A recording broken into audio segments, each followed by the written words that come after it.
શક્તિરાજ તમે કઈ petrol pump eagle petrol pump આપણે બિલવાસ ચોકમાં.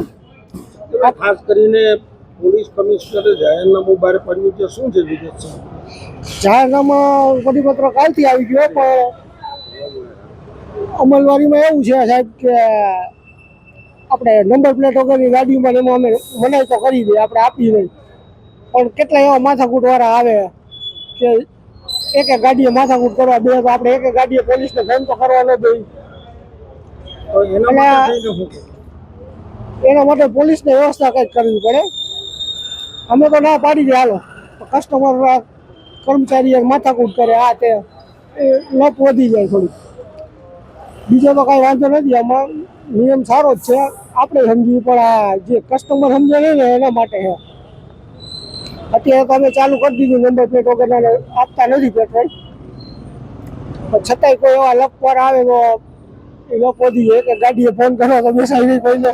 ખાસ કરીને નંબર પ્લેટ હોય ગાડીના લોકો કેવા હોય?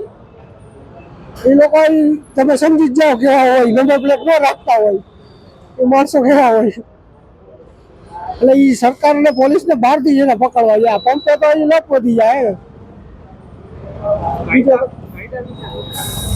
કાયદો બરાબર જ છે, પણ એના માટે પોલીસને કંઈક વ્યવસ્થા કરવી જોઈએ. જેમ કે પંપે આવી રીતે લપું થાય, કસ્ટમર માથાકૂટ કરે, તો આપણે એને એક એક ગ્રાહકે ફોન કરવા તો બેહાતું નથી. આખા દિવસમાં હજારો ગ્રાહક આવતા હોય. તમે એવું માનો છો કે પોલીસે આવવામાં વ્યવસ્થા કરવી પડે, પોલીસ પ્રશાસનનો બંદોબસ્ત રાખવો પડે?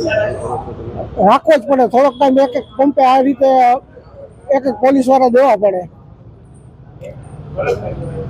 શું છે તમારું નામ? ફિરોઝ દિલાવરભાઈ મીર.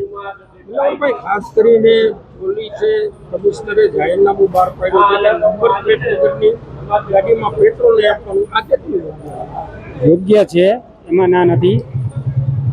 એમાંથી જ ગુના ઊભા થતા હોય છે, નંબર પ્લેટ ન હોય એટલે. આજે હું આંખની ઓળખાણે કોકને ગાડી આપું, મારી બાજુમાં કામ કરતો હોય, આજુબાજુમાં કોક કામ કરતો હોય, અને એ કંઈક લઈને નીકળો,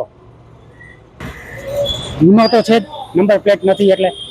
એકાદી એ ન હોય, એકાદી હોય એટલે પોલીસ કમિશનર સીધું મારી ઉપર જ આવે.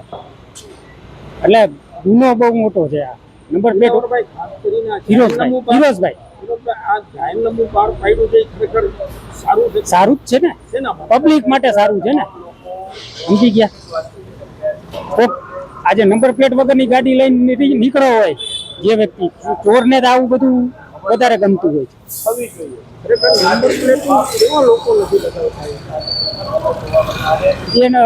એ નંબરનું કામ કરવું હોય એને જ ન લગાડવાનું. બાકી આપણા જેવા સીધા હોય એને તો બધું પરફેક્ટ હોવું જોઈએ, રાખતા જ હોય છે. પીયુસી એ રાખતા હોય છે, જૂની ગાડી હોય છતાંય.